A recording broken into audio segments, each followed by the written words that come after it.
All right. I have no idea what episode number this is. I think it's episode 34 or 35, but we have Coach Anthony Rodrigues of Fox Lane, one of the best coaches in New York State. Great guy. I've known Coach A-Rod since I was maybe even before I was in high school, but my freshman year or so in high school.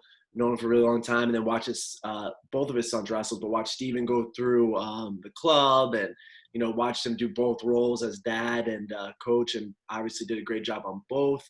The first question, Coach, is like we asked everybody else pretty much is how they got into wrestling. But for you, I know you didn't have a wrestling background. What got you into coaching wrestling early on in your career?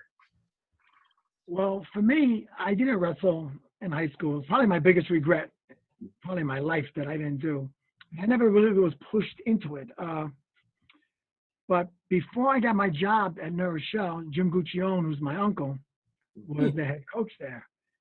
And he needed an assistant.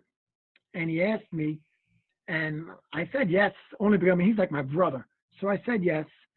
The first year, obviously, I had no clue what was going on, but I loved it. I absolutely loved it. And over the years, it's funny, I sort of sometimes think I have an advantage. And what I mean by that is I've been very fortunate. I've coached with, Jim Guccione, Paul Williams, with obviously Joe Amuso, who's one of the greatest coaches of all time. I've been around, John Digo. I've been around yourself. I've been around so many really great coaches, and I sort of pick from everybody. So I think a lot of coaches sometimes, though, will coach to the style that they wrestled. For me, there was no style. I try to learn all of them. And early on, when I coached, I thought it was a disadvantage. But now I look at it, I look at it as an advantage. And definitely when you have your kids go through it, you understand really, really what goes on, on the mat, off the mat, at home. So when you can deal with your own kids with that, I think it makes it easier to deal with other kids. You have a little more empathy for them. It's a good point, because you do, like I said in one of our interviews, I don't know who we were talking to, maybe it was Coach Shortfader, but saying similar though, I try to steal off of everybody, figure out and like grab off as anybody as I can. But I guess like Coach A-Rod is saying, if you have an open canvas, it might be easier to like paint on it because you're not like in your own way in a way, because I probably coach the things that I'm good at harder than I coach other things just because I'm comfortable there, makes sense. But so Coach, so you started at New Rochelle, right? Yes, I was an assistant at New Rochelle for years. Then I left New Rochelle when Steven was born. Then I went back. I did modified for a couple of years. And it was sort of by accident, I ended up at Fox Lane. I was telling you this before early. No one knows this, but I know this is a Grilly podcast. Steven's first club or whatever you want to call it, youth thing, was Horace Greeley. When he was 6 years old, we used to go to Horace Greeley. Rich McHale used to run the practice, and he would go and, he'd work out there. And at the time, Kenny Caleo, I think, was the coach. And I knew him a little bit, and I sort of reached out a tiny bit, but I didn't really get much of a response.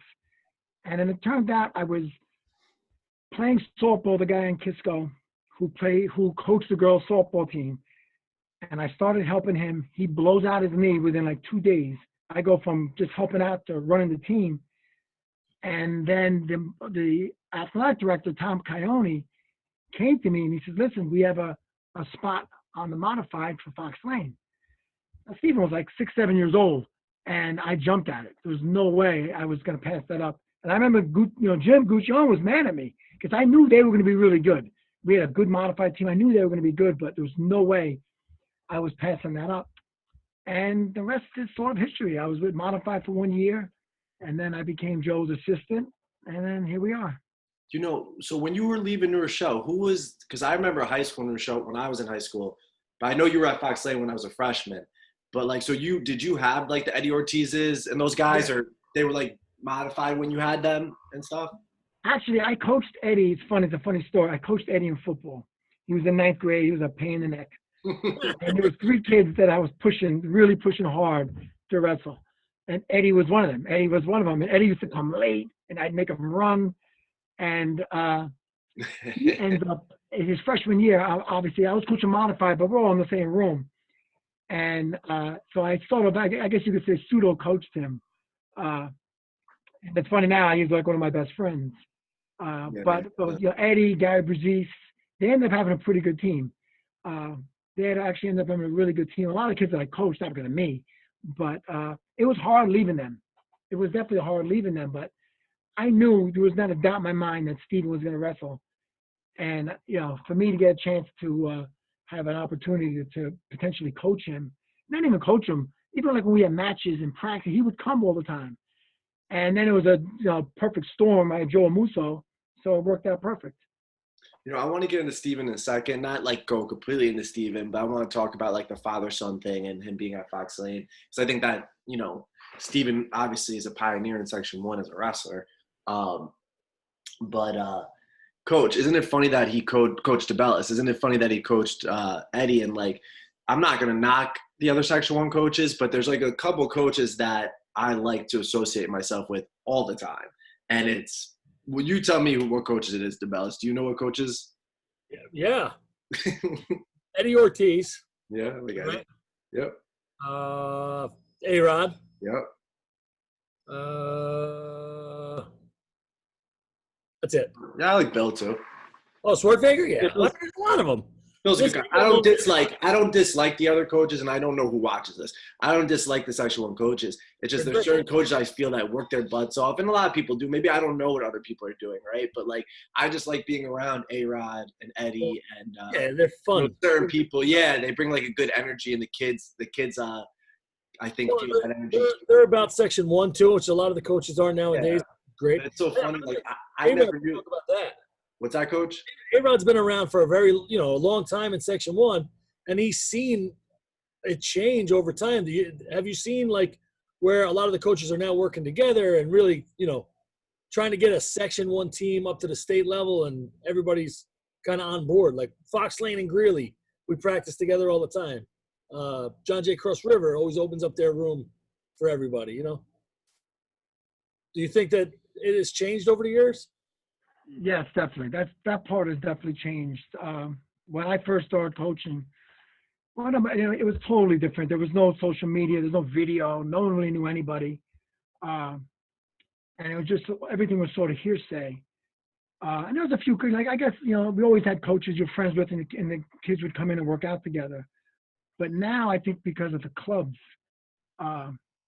you can have your kids are going to the club and they wrestle with other kids from other schools from the club, and sometimes they're closer to them than their own teammates.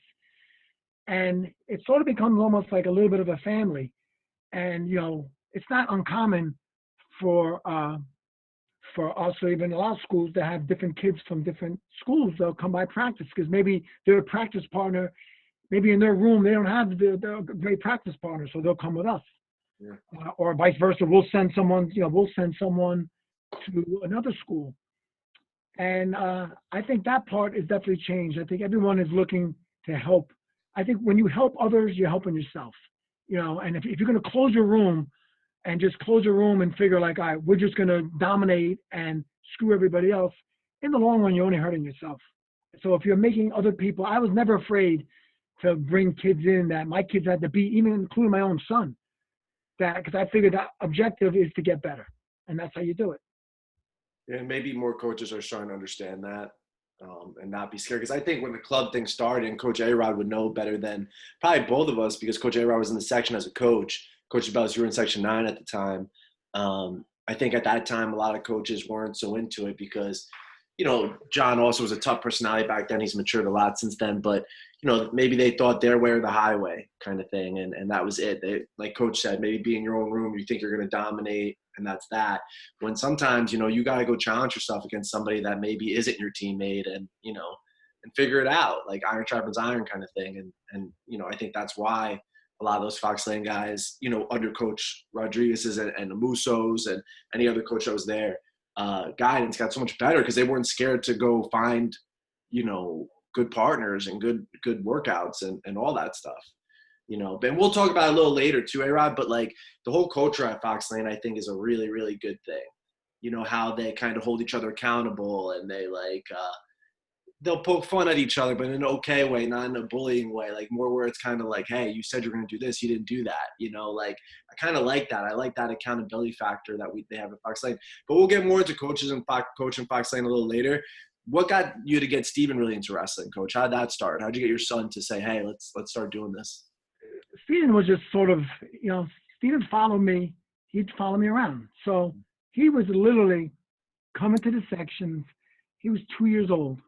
I remember I was helping out another coach. I remember being on Matt's side, and he would come down with me. And I'll never forget, I'm yelling half. And as I'm yelling half, he's yelling. He couldn't say half. He would say half, half.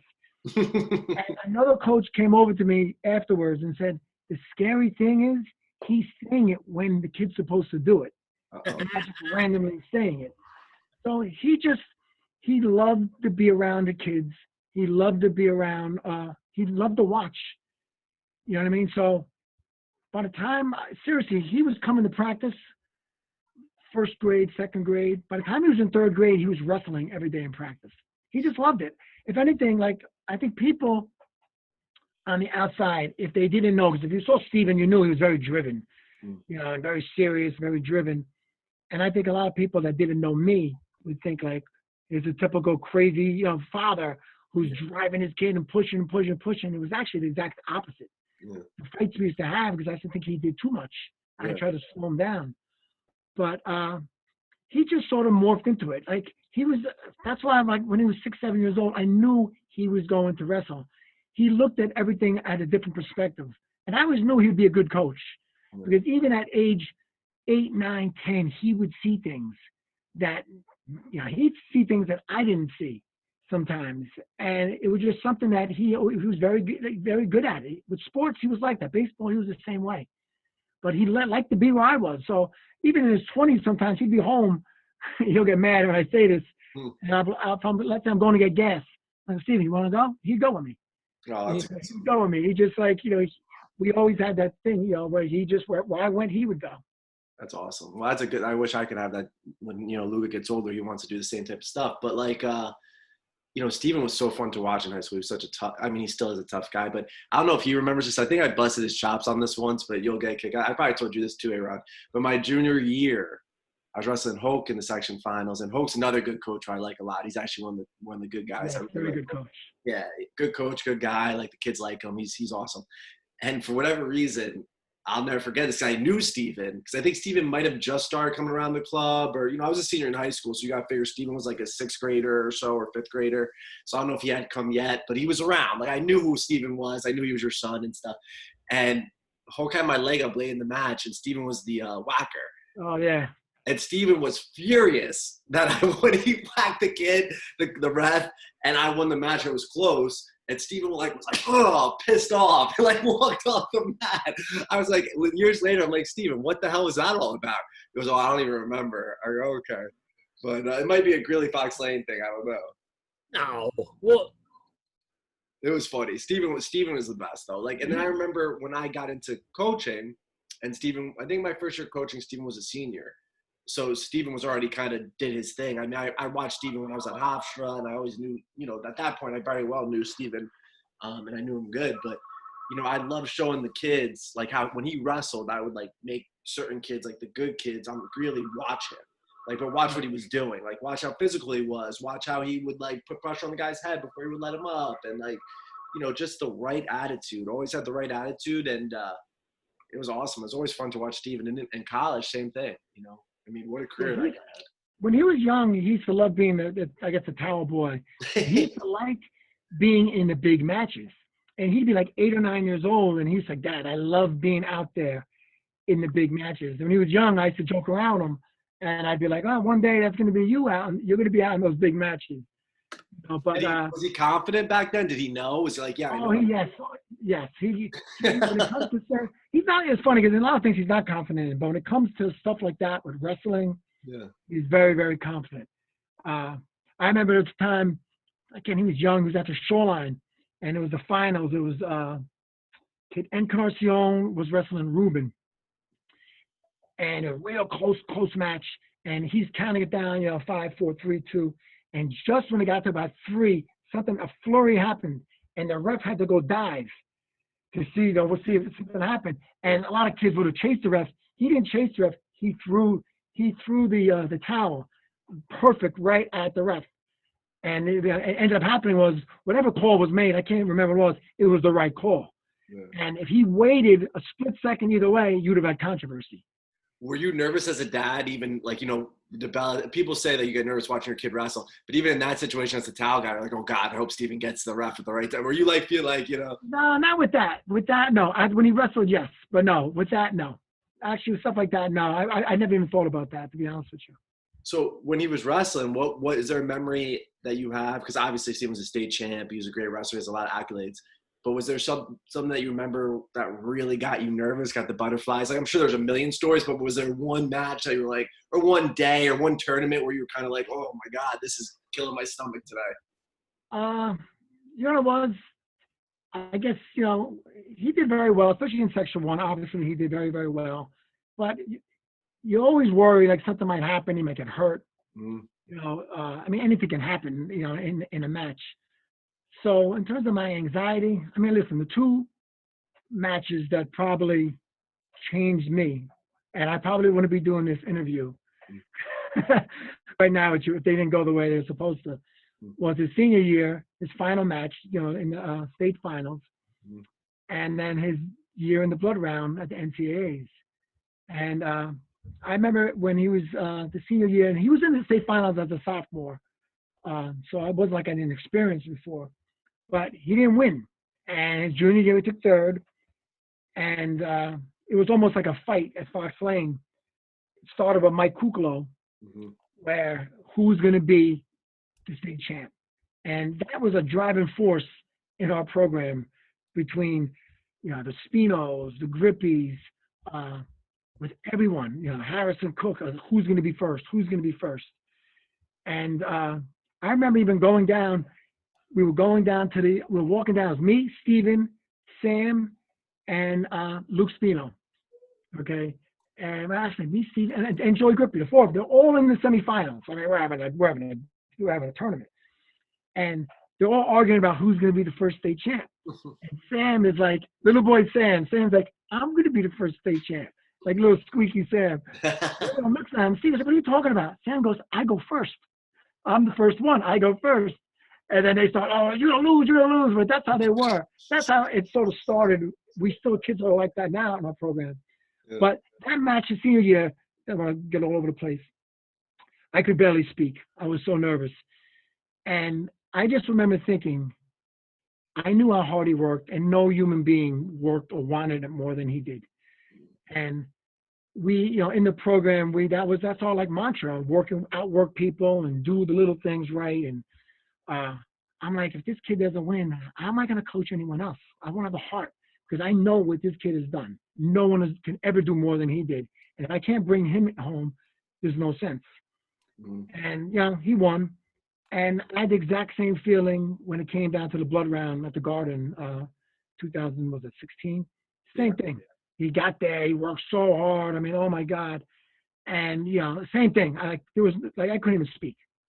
I remember we were in the Garden 40 minutes before the match even started. I couldn't speak. I'm getting butterflies thinking about it, and I know Steven won. You know what I mean? Like, there's just high-pressure situations. But you know what, Coach? I know it would have been really hard for you, and it would have been even harder for Steven, I'm sure, if he didn't win his senior year. But I feel like that work, all that hard work still would have been worth it. It would have been crushing, for sure. But, I think that will make Steven into what he is now, and all that stuff's important, But yeah, I can't think of a kid that worked harder than Steven, and it would have been hard to say like, hey, sorry, man, you just didn't get it. Like, he was doing this his whole life, so I'm very glad that he got it. But I think unlike any other sport, wrestling, that stuff that he did to get there is going to benefit him in the long run, Oh, no, definitely. There's no question in terms of life and his job, even what he's doing now, it all ties in. That's the beauty of wrestling. Like, wrestlers might not necessarily are going to get, be, billionaires, but there are a lot of very wealthy wrestlers. But I think a lot of it's because of the work ethic and what they learned. And it takes a lot of character to wrestle. It's not for everybody. No. And kids go through tough situations. You got to make weight. There's so much, and there's no coincidence that the greatest wrestlers are also some of the smartest wrestlers. You look at, Troy Nickerson went to Cornell. Jesse Jansen went to Harvard. You know, Joe Mazurko went to Cornell. You know, Brian Rabuto went to Cornell. Like, all these guys we're talking about are great wrestlers, but also very intelligent. And I think there's a correlation with that. I think that and being a lot of times good characters too. Oh, You know, exactly. a lot of good wrestlers are good kids. I feel like, Yeah, you know, everybody, and you know, everybody has their moments, but I think 9 out of 10 times a good wrestler is a good kid, or maybe 99 out of 100 times, you know, or whatever it may be. Coach DeBellis, to get you in here a little bit, when do you remember when you first met A-Rod? I'm enjoying this. I'm enjoying it. Do you remember when you first met A-Rod, maybe as a coach or, you know? Well, my first year at Greeley, you know, we had a small team and we were inexperienced and and we wrestled Fox Lane, and they were always, you know, I remember going up to A-Rod when Scotty made the section finals and saying, "Hey, anything I should know?" You know, like he was always a mentor to me.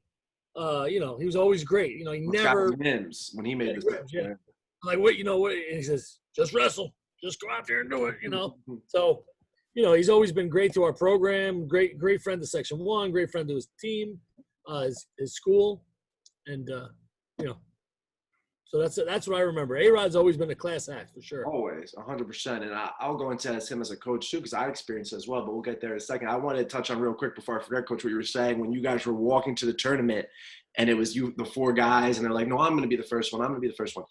DeBellis, they really were like that. You know, I think it was maybe my sophomore year at Hofstra. They had the Section 8 or Section – I think they made Section 8 and Section 11 championships one year at Hofstra.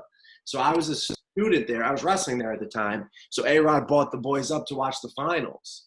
So I don't know if A-Rod told me or my dad came up and somebody's like, "Come over. Like, there's a lot of club kids here watching the, you know, Section 8 finals or whatever."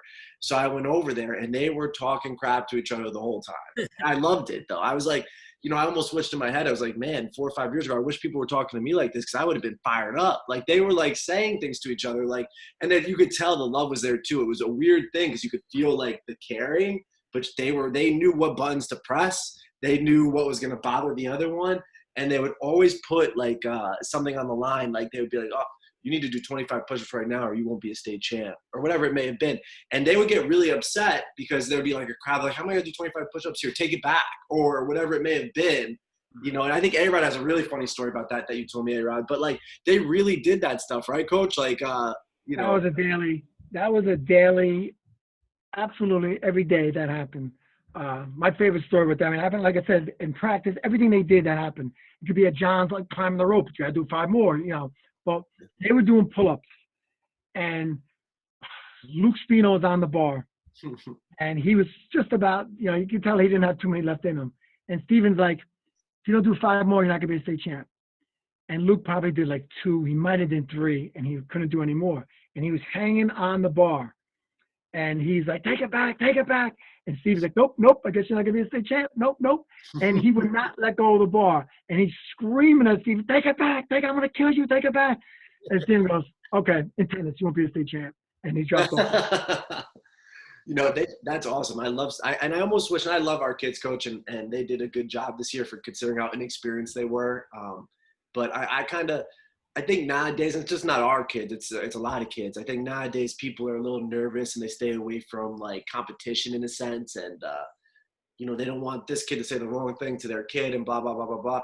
I don't like that. You know, it's like, let them push each other. Let them hold each other accountable. Let them kind of like rib each other. You know, we're there. If it goes too far, I know when to step in, right? Like, you know, when they're taking personal cheap shots or something a little bit too extra, but like, you know, things like that. I love that. And Luke Spino, I'll never forget, Coach. I don't know if I ever told you this, A-Rod, but I was at John's in the summer and I was in college and we were doing like sprints after practice and I was done.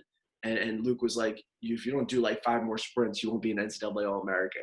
And I didn't believe in any of the crazy things he was saying, right? But I just felt like he was calling me out. So I was like, all right, well, if you're telling me to do this, I could do 5 more sprints. And I remember being like annoyed at Luke, like, "What are you talking about?" Like, you know, but they all were great kids, man, from back to the Kuklo era through Spino, through Steven, you know, through Johnny Santos and Quincy. You know, there's always been Crippy and Joey Amuso, Tommy Jobin. Oh, that's before my time, yeah. That's way Joe Boxer. Yeah, yeah. Joe Boxer should have won the section. He got robbed. Yeah. You lost me there. Were you coaching when Joe Boxer was around there, or was that before you? No, I actually coached against Mike. I was at New Rochelle, though. That's crazy. that he coached against you? It's funny because a lot of times I'll tell your kids, because Mike is like so very unassuming, and like so I tell the kids, I'll be like, I think your coach was a badass. I mean, seriously, he was a badass. He was tough, and I think sometimes I say that and he gets uncomfortable, but it's the truth. He really was, and it's funny is I've been around so many coaches, and some coaches sometimes will portray themselves different than they were. Like they'll make them like they're like some guys like will act like they're really, really tough. And meanwhile, I'm thinking, he wasn't that tough. And, Mike was the opposite. Mike comes off like, he doesn't come off that way, but I tell the kids he was tough. And I'm being honest. I'm not just saying that to be nice. You think there are coaches that do that though? We're not going to name names, but like, do you think definitely. people overdo oh my it? God, definitely. Yeah. There's definitely coaches that do that. There's Like, why though? I don't know. It's weird to me, but whatever. I guess it's your own. So I remember when I don't know when I first met you, Coach. I knew you way better in the Kuklo era when me and Kuklo were going up to the club and wrestling together, and we would work out together. And at the time, Greeley was getting better, but you guys were still beating us even back then. My senior year was the year we were supposed to beat you guys, or it was going to be a really good match. I think we ended up losing by a point, and that's when the controversy of the 189 thing happened. What Coach? What controversy? Oh, please. Stop. But, I always remember Coach being like really good in the corner, getting the kids to focus, and just, I could always picture Coach in that red Fox Lane shirt even back then. I could see him as the Fox Lane wrestling coach. I can't really see much else in my head, like other than that.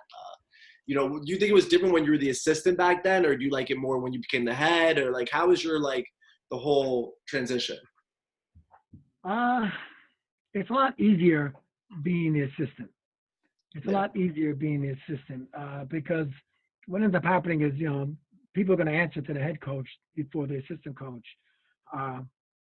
But, Coach Musso was so great. I learned so much from him. I cannot even begin to tell you how much I've learned from him. And he, if you think about it, he coached all those years and was very successful. But he also sort of, and this is hard for coaches to do, at least he didn't show it. He didn't have like an unbelievable ego in terms of well, it has to be done my way. So he was, as things were changing, he evolved. He didn't evolve. He didn't stay back, in a different era, and he sort of evolved with it. And as the years went on, he would let me get a little bit more freedom in terms of what we were doing. But it was his show. He was running the show, and he was, he made the final decisions. But it wasn't like where he would say, "We're doing it my way. I don't care what you say." It wasn't like that at all. He was always willing to listen, and he was always willing to be open-minded. Like, "Oh yeah, we'll do it this way." I like that. You know what? I love Joe, and Joe's the godfather of Section 1, always will be. But during that time when you were raising Steven coming up, you were bringing the rest of the crew with you. You were bringing all those guys to the club. You were at the club. You were doing all that. I think it made a big jump with Steven, but I think even before that, Fox Lane got the bug, and it probably was Musso and A-Rod's voice in that room saying, "Hey, you guys need to do extra," because my senior year in high school, there was probably 6 or 7 good Fox Lane kids that were training at that club. Kuklo, Elhag, LaFlock, right, Coach? There were other ones, too, that were training pretty hard at that time. We had McCavey started to go, LaFlock. Their senior years, they all started to go. Push a little, yeah. So then Steven, and then brought to another level. Right, then you had Steven, and then you had the Grippies.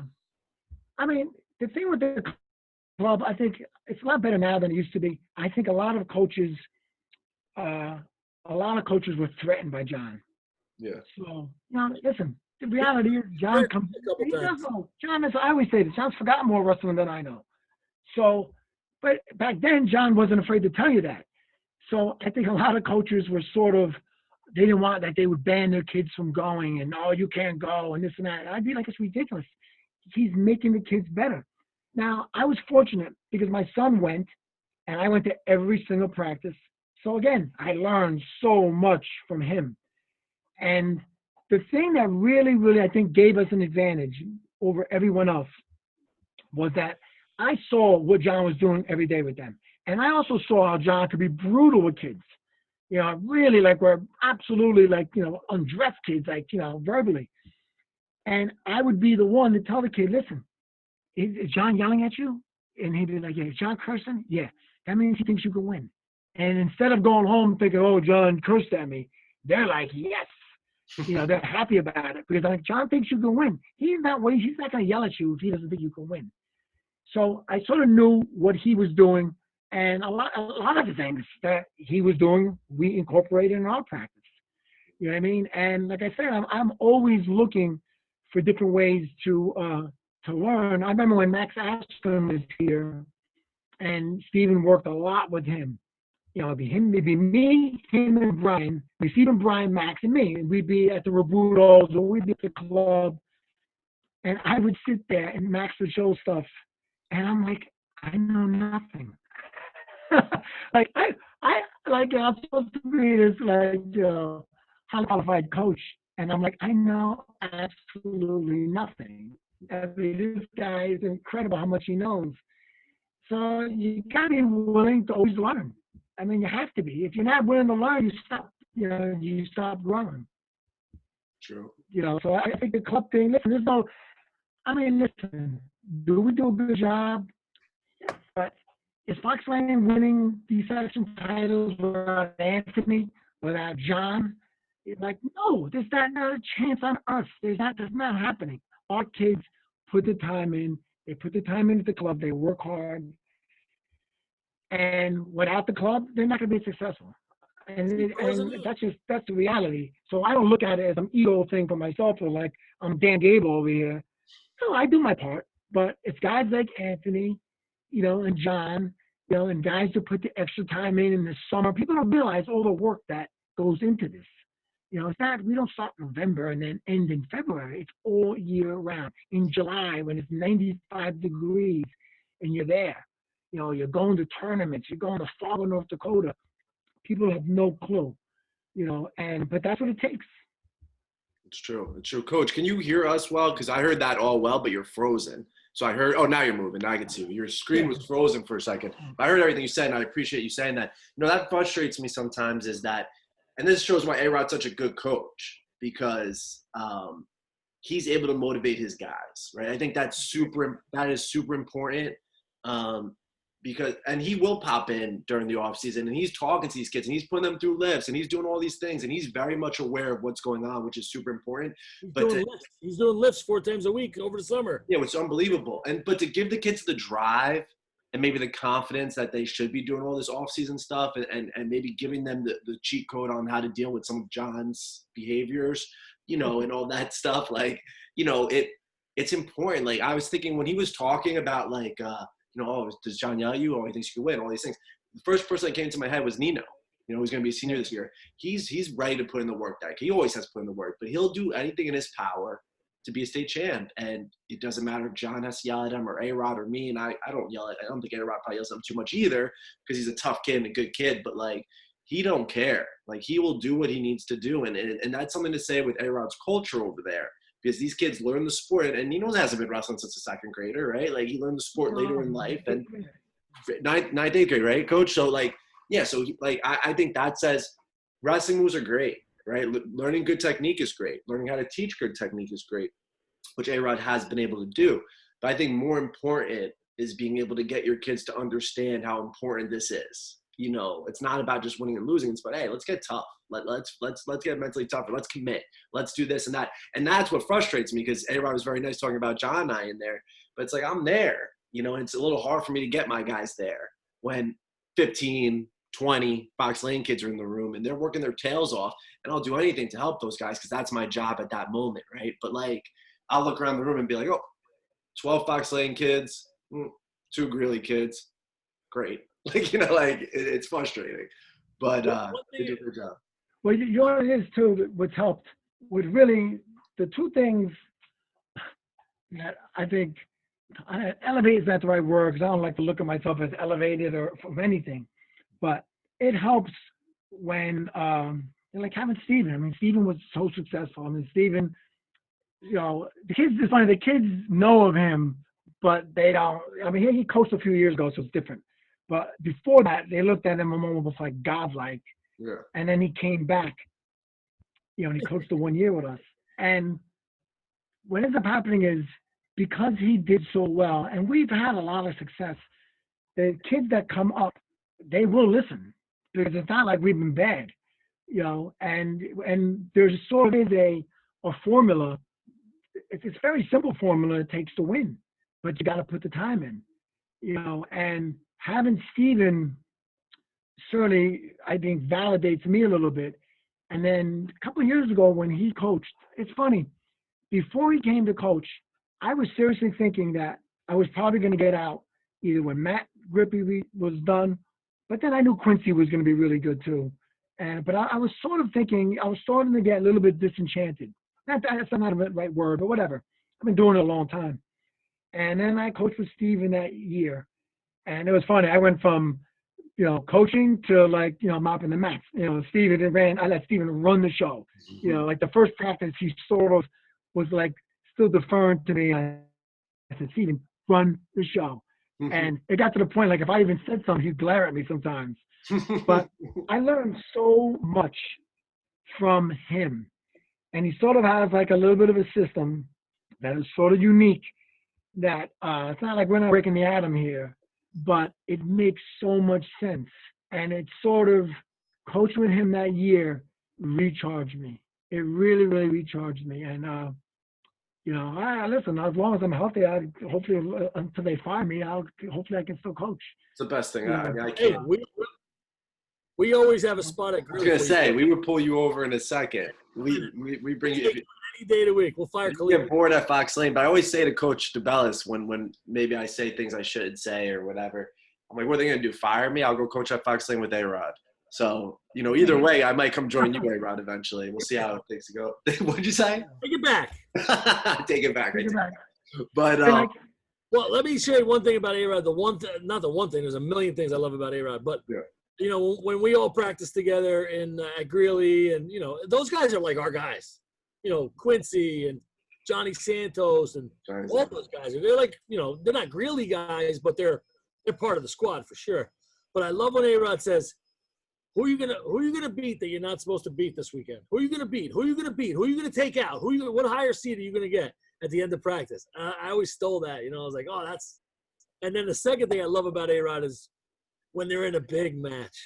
And, let's say, I think it was Grippy, one of the Grippies, semifinals, and he came back, had a 5-point move or something.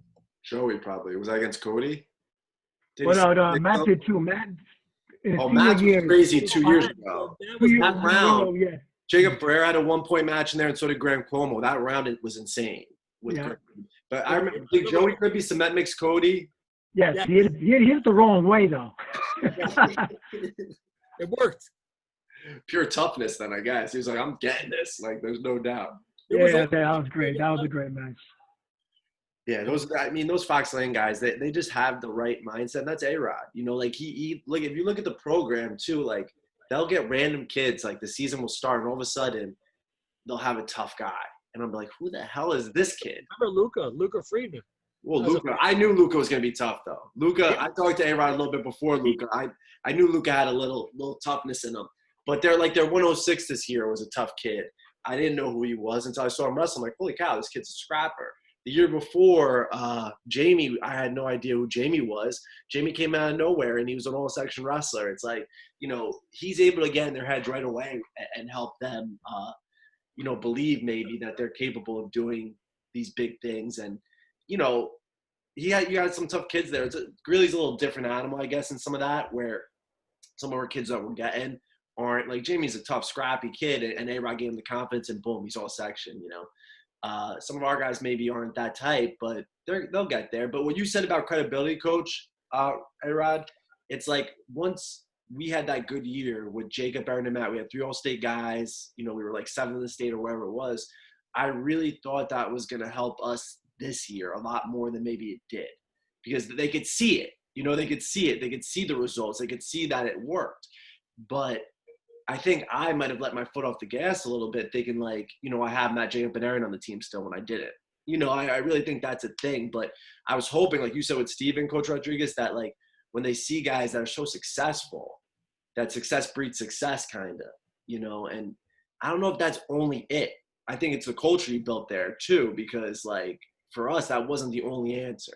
Guys got better, but it wasn't as much as like, oh, Aaron Walk just pinned his guy in the state finals. I really want to be good at this. I didn't feel that as much, if that Right. makes sense. It's it's weird with us. We've had a lot of kids do that, and I talk to them about it. So like going back, I don't know how many years ago this was, Josh Roush, who he was the one who, when we had that crazy match by one point, he beat, I think it was Rudiger. You did. And, Yeah. he was like 8-19. He was 8-19 as a sophomore, as a first-year wrestler. And the next year was in the section final. You had Johnny Santos, who was 1-9 as a freshman, ends up taking third in the state, two-time state qualifier. So we've had a lot of kids that struggle early. Even like every kid on my team is struggling. Nino, my God, Nino's getting pinned in less than 10 seconds. And we always talk about that. And I think when the kids are not doing well, I always point out to that. Like, listen, look around the room. These guys are our best guys now. Quincy got killed in 8th and 9th grade.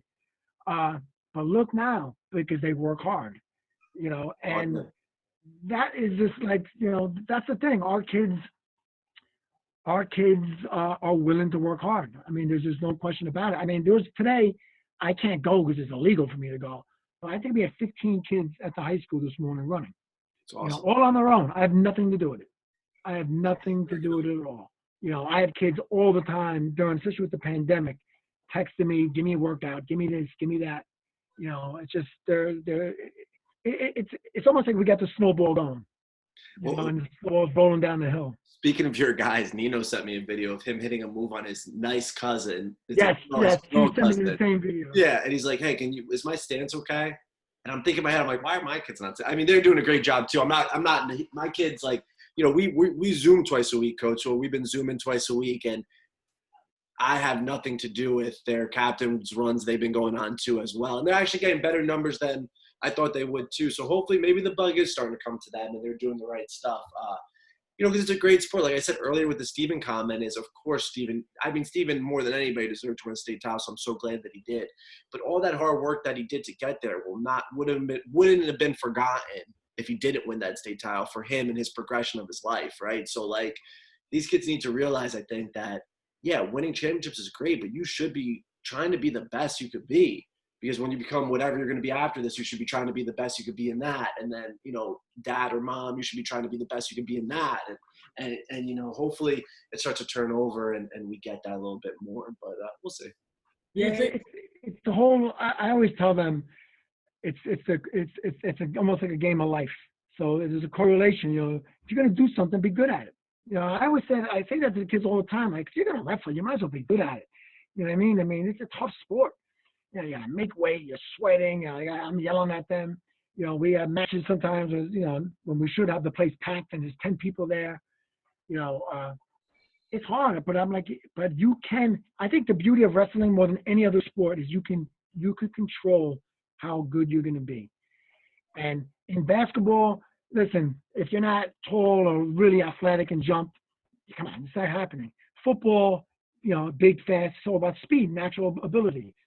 We got kids, like Harrison Cook, and I'm not exaggerating this. This is the damn truth. In 6th, 7th grade, if you said clap his hands, he might miss.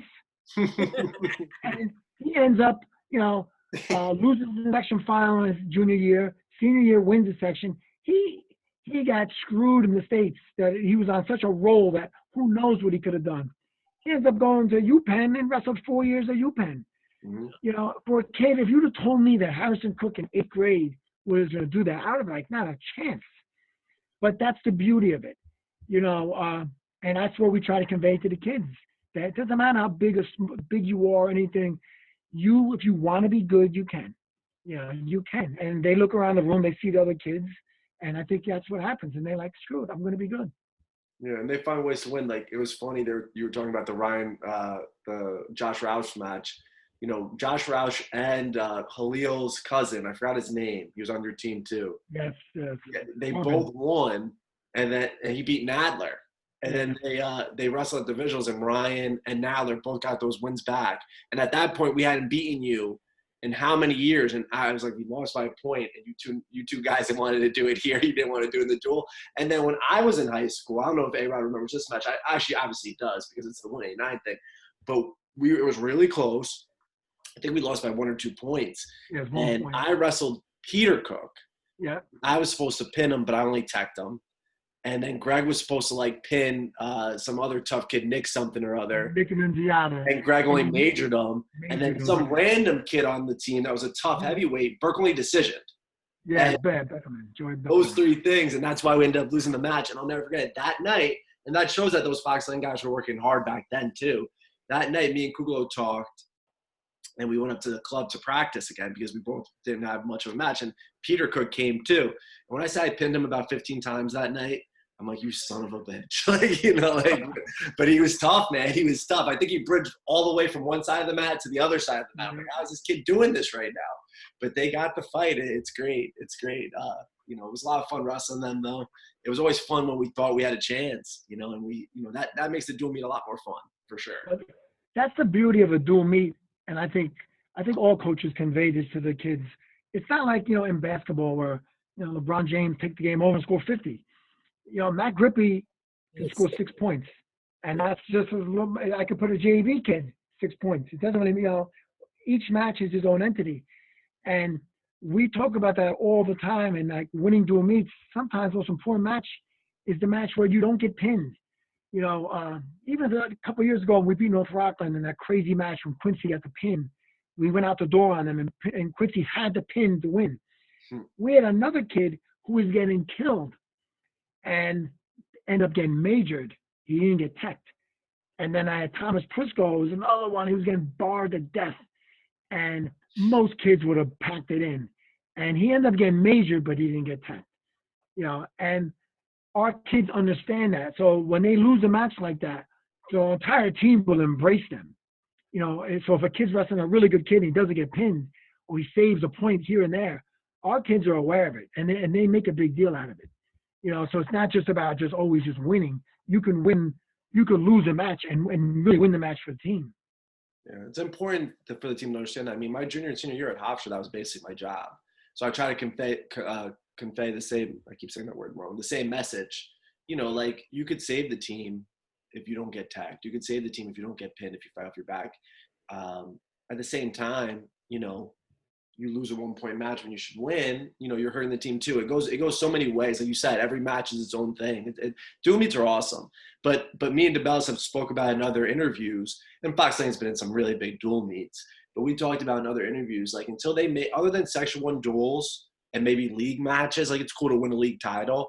I am more than willing to bump people around to get them better matches and forego winning the dual meet until they make it more important. I feel like if dual meets were more important, I think that's the best judge of a team. It's a full team effort. Everybody's involved. But there's really, like a random match when you wrestle God knows who, it's like, if we lose, we lose. It's not going to mean we can't win a section championship. It's not going to mean that so-and-so can't win a section championship. You know what I mean? I wouldn't mind if they put a little bit more on dual meets. Well, we do this. I know we do sort of the same thing. I remember a couple of years ago, Matt, I don't know what year, Matt might have been a sophomore. I forget. I think he was a sophomore. And we were wrestling at the Portchester tournament. We were wrestling we should have wrestled for third place, right? And Warwick had a really good kid. I forget the kid's name. He played for Pennsylvania the year before. Well, yes. So I went to the guy running the tournament, and I said, listen, let us wrestle them. And he's like, what do you mean? He goes, you're wrestling for third. I said, I don't want to wrestle for third. I want Matt to get that match. I want him to get that match. And I think we even bumped Matt up to wrestle him, just to get the match. So a lot of times we've done that. We'll go after people. We'll go after someone to try to, to get the best possible match. And I know a lot of coaches are afraid to do that, but a lot of coaches won't do that. They won't even come close. That's all we do that. Maybe I've done that probably too many times where we've definitely lost matches because of it. But I mean, come up to us and say, why did you do that? You could have won if you did it this way. We're like, well, we wanted that guy to wrestle that guy because this is practice. This doesn't mean anything. We did it, Coach, against you guys a couple years ago. You guys were beating us up, though. I mean, there was no way we were going to win. But still, I could have got Aaron and Nadler and win this match. But I remember pretty clear that we bumped up Aaron to wrestle Grippy. I knew he wasn't going to beat Matt. But I'm like, you know what? Let's feel what this is. You need to feel how good this guy is and what you want to be. And then we made Nadler wrestle Kloon. You know, we could have easily picked up 2 pins below, you know, but I was like, why would we do that? You know, how's that helping these guys? So whatever. I mean, that has nothing to do, I guess, with my point, because we weren't going to win that dual meet regardless. But because I think we got beat up pretty good. And this year too, you know, I was trying to explain to the kids the fight, right? Like, we had a very young team. We had zero returning section qualifiers this year, 0. We ended up having 8. The kids got a lot better.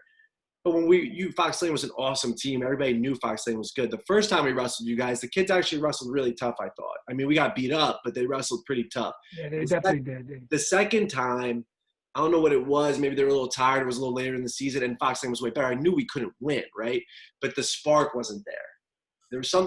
We just got clobbered, and I think one after another, the kids were just getting beat up, and I was just like, the fight wasn't there. And I remember talking to kids after the match, and a couple kids giggled. I'm like, dude, we just lost 70-6 or whatever it may be. What is funny? You know, and I just want to engrave that into their heads a little bit. It's like, we don't need to beat Fox Lane, yet they're really good. We're not going to beat them. That's not possible at this moment. Like, that time and that match wasn't possible. But, man, like, I was so proud of them in the first loss because they fought hard. I think kids need to realize the difference, where it isn't about winning and losing always. It's more about you need to have that fight. Like, fight. Don't give up the extra points. Like, if you could fight, not give up an extra point, great. You know, if you could get a takedown and you're losing 12-0, great. You know, if you get an escape and you're losing 12-0, great. Like, I think the more kids think like that, those are the kids that make those jumps. That's why Nino made such a big jump, because he probably started thinking like that, you know, and I think that's important, you know. Well, I remember when Matt was a freshman, so we weren't that good that year. We didn't have that great of a year. We went to John Jay, and they pounded us. They beat us like 50-something, whatever. Yeah. And I remember saying to the kids after the match, but they wrestled hard. The kids wrestled tough. And I said to them, and I really meant it, I said, I'd rather have our team than their team. I said, they're going to win the section.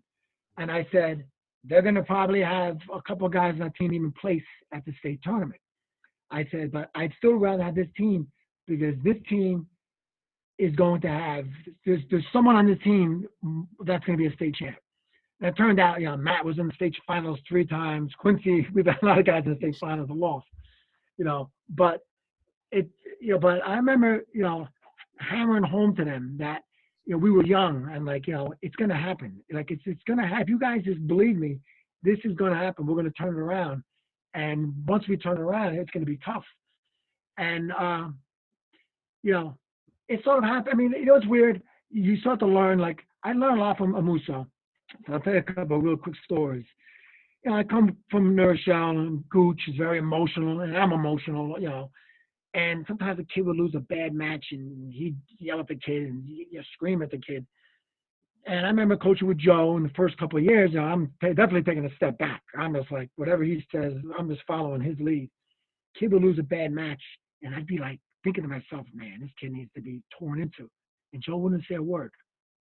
And I remember talking to him about it, and he'd be like, the kid knows he lost a bad match. He goes, me yelling at him is just going to turn the kid like, coach is a jerk. You know, put the emphasis on the coach instead of the kid. And sometimes coach would talk to the kid after the match, maybe the next day, or maybe he never did. And that goes a long way. And I learned that, I think, is so important. So I think when kids lose a bad match and we scream and yell at them and berate them, that's not really helping anyone. And that same year I'm talking about with Matt, we lost, I think we lost a Mayor Pack. I was so upset. And I tore into them after the match. The match was over, I tore into the team. And the next day we came to practice and we did team handball. And we played dodgeball. And Matt Grippy comes up to me and he's like, is this what we've become? Is this what we've become? You know, I'm like, man, shut up. But the point is so much similar to what I'm trying to say is, you know, it said you got to put it behind you. You know, if you keep dwelling on losing, the losing gets in their head. So the match was over. You know, I yelled, you know, we talked about it, and that was it. I didn't speak about it again. You know, and sometimes after matches, I won't say a word. Kids know it. The kids will laugh. They know when I'm really mad. I don't say anything to them or I throw gum. Yeah, I know that. I've seen that before. They laugh. Like Quincy's like, oh, he's mad. Do you think, Coach, we'll start to wrap up soon, but I have a couple more questions. Do you think it's important to have like a real team leader? Like, because if I look at the Fox Lane teams that you guys had, and I don't know exactly what happens in the room there, but I know obviously I know all the kids well, so I know what kind of kids they are for the most part. Like, thinking back to the Steven era, you had Steven. Even before that, you had Cook, and before Cook, you had Kuklo and Elhag, and now the newer teams. Quincy, I'm sure, was like the leader this year, and Grippy was the leader before that. Do you think it's important to have a guy in the room that sets the right example? That is the key. That is the entire key, is that. And our success has been based off, if you look at the years we've been really good, look at who the leaders were, and that's the reason why.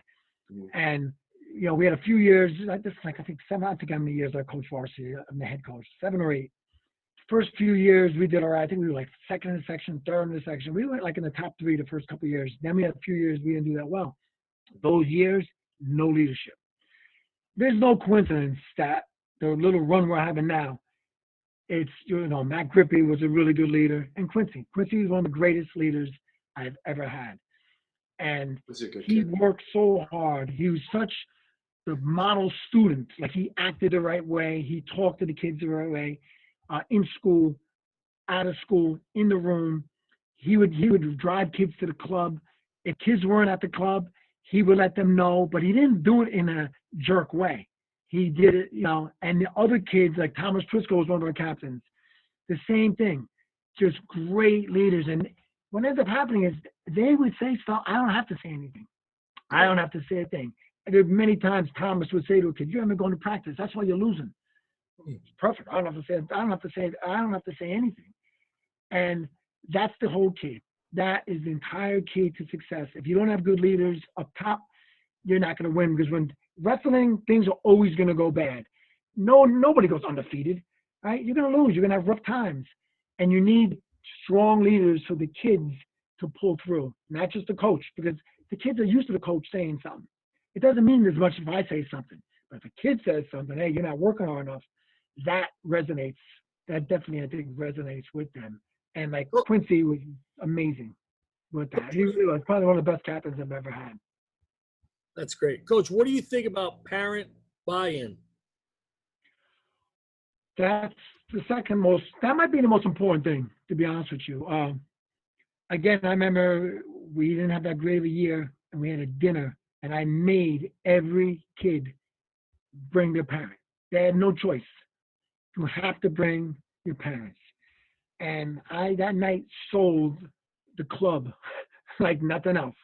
The club, and this is what it has to be. And that's the key. If the parent doesn't buy in, if you look at every great wrestler, there's a parent behind it. Very rarely you're going to have a great wrestler and have no parent behind it.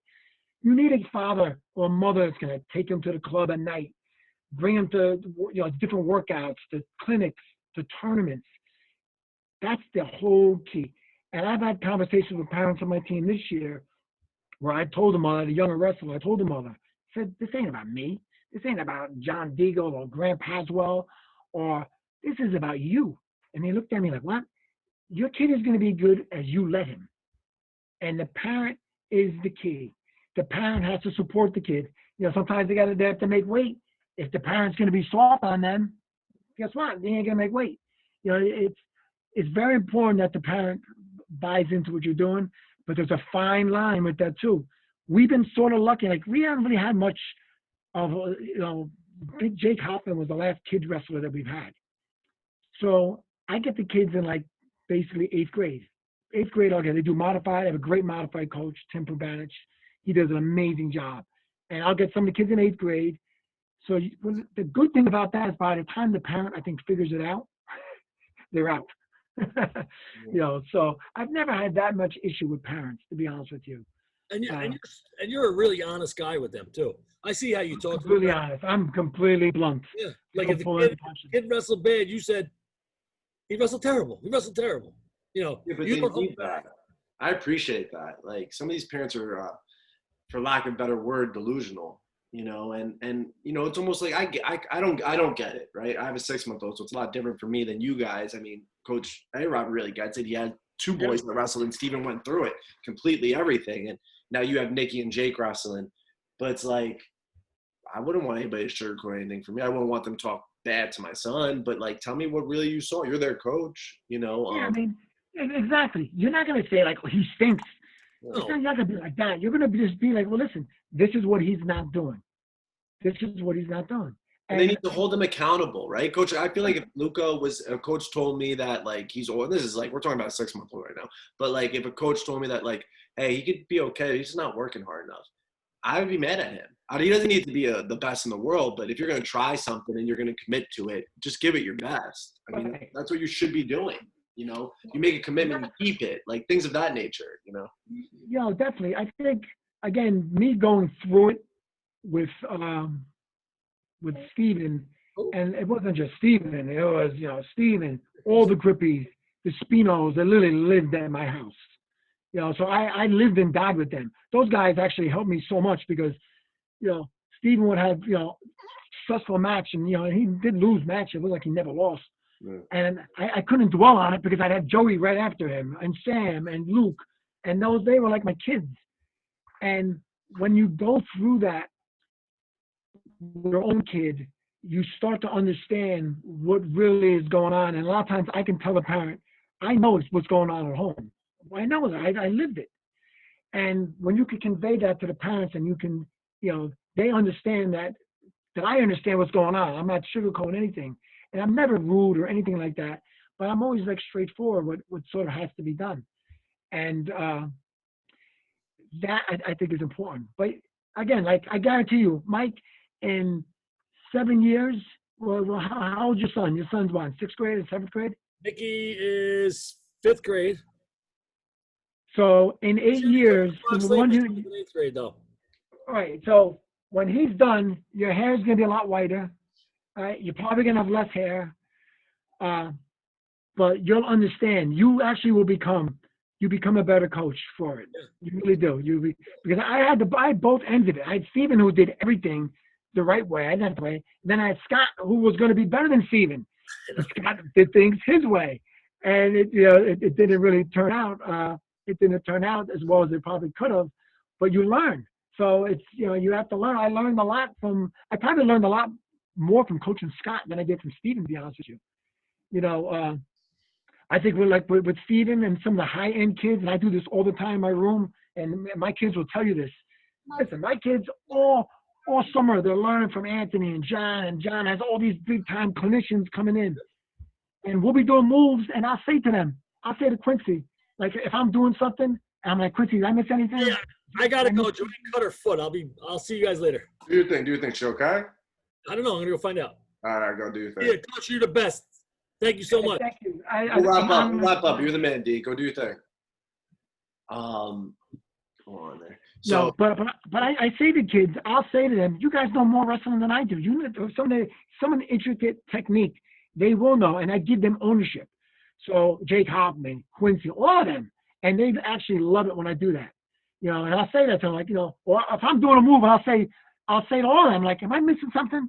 And if I am, I sound like I'm like, oh my God, I'm the coach, I have to know. I'm like, I missed it. You know, most of the time they'll say no.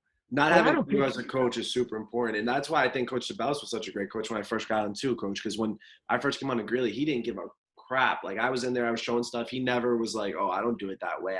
And he would say the same thing that you said to me. And I was like, you know, Coach, I would never, you know, question what you're saying, but he just had that personality.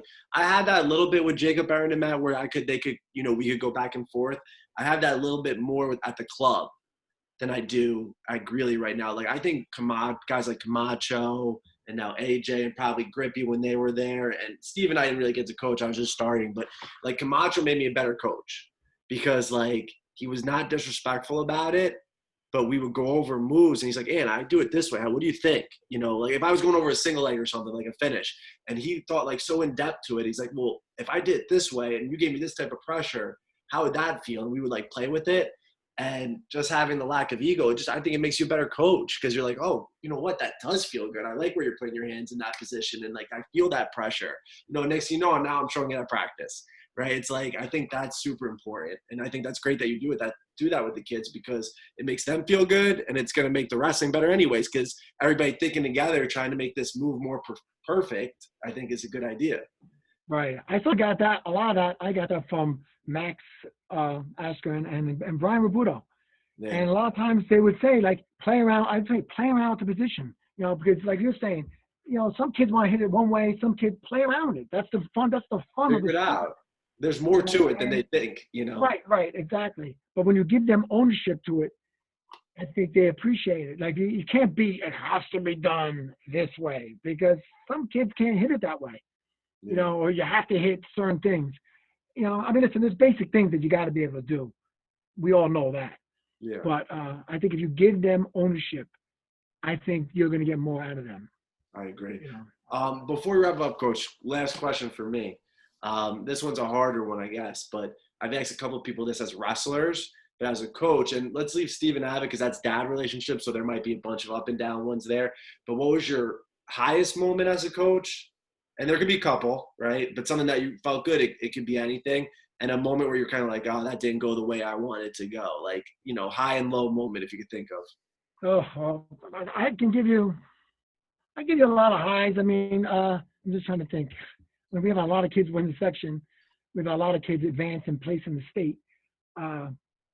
Obviously, Steven winning the state title was weird, though. One time I was happy, but it was more like an anvil was pulled Coming off your shoulder. Even he said the same thing. Yeah. It was almost like a relief. I'm just trying to think. There's so many like really great moments. I mean, like Tyler Lovers, and I think it was 2006 or 7, won the section. You know, he wasn't even supposed to win the section, and he won it. Gabe McCavey in 2004. And when he was a freshman, couldn't do a push-up. I used to push him out there. He was afraid. I don't want to wrestle, and he ended up winning the section. That's crazy. 2004. I remember Gabe. I remember him. That was you know, like Johnny Santos coming from nowhere, doing what he did. I mean, oh my God. I mean, it's just stuff like that. There's a lot. There's a lot of great. It's not always about section champs either. It's about kids, you know, winning a match that maybe they're not supposed to. The kids like Josh Roush. Could be a kid, Peter Cook against you, not getting pinned. Yeah. Right? Wins the match. So there's a lot of high moments. We got a lot of low moments too, because we've had about 9 or 10 guys losing the state final. That's gotta be tough. But do you feel like, thinking about that, because I was thinking about when you said that, because I know, like Sam was in there twice, I believe, Quincy, Grippy a couple times, both Grippies. Is it bittersweet in a sense, like, because you know they were really freaking good. Like, you got them to a level where they were there, that it could have been won. You know, I think at that point in the state finals, the coach really doesn't have much control anymore. I think it's kind of like, they're going to win or they're not going to win, you know? You know, it's funny, you don't, but as a coach, and I know what I'm about to say, you're going to agree with me. Yeah. I don't take as much credit for wins, and I blame myself more for losing. Oh, yeah, I'm like that too. And like, we joke around, like I joke around parents. I'm like, kid wins, kid's good. Kid loses, coach thinks. Yeah. When they lose in the state final, there's always, you sort of like go over the match in certain matches and you beat yourself up. You know, Kukalo match was just, we've had some heartbreakers. You know, Kukalo lost that was a hard one. Brutal match. Sam Spino lost twice his senior year. Oh my God, that match still. Yeah, there's certain matches I can't even watch, to be honest with you. Joey Grippy, senior year, if he wrestled the kid 10 times, he probably would have beat him 9. And he's wrestled horribly. He had a bad match. Quincy this year was wrestling better than he ever had in his life. And just the other kid wrestled a great match, and Quincy didn't wrestle a good match. Yeah, that was a strange one to me, too, because he was on fire. He was on absolute fire. Quincy. Right. You know, and I love Tyler. If Tyler listens to this, too, I love Tyler, too. It's a club thing, so it's an awkward situation for me. But, like, going into that match, I don't know if I thought Tyler had much of a chance because Quincy was on absolute fire. Like, he was having some tournament. Yeah. It just happens, though. It just happens. It's no, weird. I know it has nothing to do with Fox Lane, but, like, AJ Kovacs is here. Like, no disrespect to that Pine Bush kid, but that kid has no business beating AJ. You know, AJ's a freak. Like, you know, winning Flow Nationals and, you know, beating guys in the room like Matt Kelly, Tyler Albus, and Quincy in the room. And all of a sudden he gets to the state finals and he just completely freezes up. I mean, you know, it happens. It happens. It's crazy. You guys just been unlucky in the sense, and not unlucky because you guys are super successful, but, you know, a couple of bad matches in the state finals. Yeah, I mean, there's no explanation for it. If I had an explanation for it, we try to change it. It's not like the kids are tight. I mean, the kids, if we don't do anything, the kids are loose. We always keep them loose. Like when Timsy and Bob will coach me, oh my God, we would be laughing. Walking out to the mat, we'd have them laughing to make them loose. So it's not about that. It's just one of those things. There is no explanation for it. It is frustrating. It bothers me. It definitely bothers me. But listen. At the end of the day, I look. Whatever happens, if I coach another year or another day, no one has had it better than me. I mean, I get to coach a really successful team. All these great kids that I've coached and met. All these great people. Yes. What are you jumping on the halfway through? I just gave my wife stitches, and you guys are still on.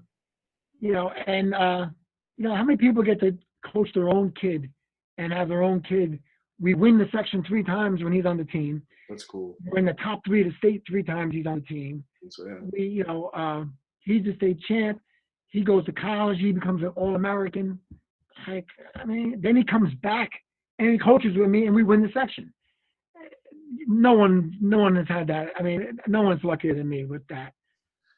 True. So I'm completely blessed with all that. And like I said, I love all the people around it. And God willing, I can continue to try to coach and help out. Well, you're doing a great job. I hope you keep doing DeBellis. You could be doing the same crap. Mickey and Jay are coming through Greeley. So you got that opportunity. Right now, I don't know. Hey, Rob, we got to call Jamie Block or something. I live in Valhalla. I love Joey to death, but he's coming to Greeley. I don't know how we're going to get this done, but he's not going to Byron, Valhalla, whatever 15 schools are combined over there. He's coming to Greeley. How are we going to make that happen? Hey, we used to do that. We had about 9 kids that were all coming to Fox Lane, and none of them did. We had so many kids. The fathers would be at the club, and we got to find a way to get to Fox Lane. And I'd be like, well, just do it legally. Hey, Rob, I'm gonna zip it on that one, but we've had the same thing, and it's never happened either. A lot of people like to blow their smoke, but they're like, oh, Greeley's the place for me. All right, move there, and we'll talk about it. Right, but, exactly. There's no underhanded things going on here. That's for sure. Not worth it. But Can Nicky live with you when he's a 7th grader? Hey, listen, he can come. Yeah, no question. We don't have selection classification. He's gonna like A-Rod. He's gonna like Fox Lane. Next thing you know, your son's gonna be beating us every friggin' duel meet. Do you want that in your life? It'd be like Matt Grippy, 7th grader, beating our seniors. Yeah, and we're gonna keep that going with your son. Great idea, DeBellis. Keep trying to get. That was a rough 6 years. I remember saying Matt Grippy on that lineup card every time. Oh, I miss Matt though. Matt, and just before we stop recording, Scott, to talk about Scotty. Matt and Scotty, when they were younger, were probably the 2 funniest kids. They would be at practices and stuff, and they would actually crack me up, both of them together. I'd be like, you guys are hilarious. Like, Matt to this day still cracks me up. Like, things he says. I called Khalid the other day, and Khalid put me on speaker, and he's down in North Carolina with Matt. And me too. Yeah. He's just like, he goes all the way to North Carolina, but he's calling all of us. But he's, I heard Matt in the background and Camacho and Jay Ferreira. And Matt's just, everything he's saying, I'm dying laughing. I'm like, he's such a clown, but such a good kid. He's such a good kid. Yeah, no, those guys they're all like my kids. I mean, Harrison, Joey Grippy, Tommy Grippy, Matt Grippy. I mean, it's beyond coaching. It's beyond coaching. Like Matt, I literally coached Matt when he was a kindergartner. Crazy. And now he's going to be, next year he'll be a redshirt sophomore. We were just talking about that the other night. It's crazy how time goes. But I've been very fortunate. I've been very, very fortunate. I've been around a lot of really great people. Yeah. Well, Coach, we appreciate you. We appreciate everything you do. And we appreciate you coming on, get a different perspective other than me and DeBellis just rambling. Well, me rambling on, DeBellis like nodding at me and occasionally getting muted. Look how thick my neck's getting from nodding. You look great. But we appreciate it. Thanks for coming on. And we'll get it up there, and hopefully some people watch this recipe of success from Coach A-Rod. No, I appreciate it. It's an honor to be on with you guys. It really is. I can't thank you guys enough. I really am honored. And again, you can still add a little Greeley thing because Steven did the Greeley Kids program. So there is a tie to Greeley. You know what, though? That's a bunch of BS because then he should have just wrestled at Greeley at that point. Because then my first year coaching, Steven would have been a senior, and geez, that would have been a nice thing to walk into. Oh, you walk right into that. I would have took that without a problem, but yeah, not to ramble, but I loved watching Steven. And I remember Matt Mercer wrestled him. Remember the Dallas in the dual meet? And Matt Mercer was like a junior first-year wrestler, but a tough little guy. Like, he was tough. And he was feeling himself a little bit. I'm like, Matt, for this match, I just want you to just try your hardest. You know, he's like, what do you mean? I'm like, you know. He's like, looking at me like, no, I don't know. And he got pinned in like 20 seconds. Steven was actually nice to him by pinning him in 20 seconds and got off the mat. He's like, what the hell was that? I'm like, he's good, man. He's really, really good. Like, I had to like explain it. Like, he just, like, some kids, until they see that level of wrestling, they don't know what that level of wrestling is, if that makes sense. You know what I mean? And a lot of them are learning. But Coach, stay on for a second. I'm going to stop recording, but stay on. Okay.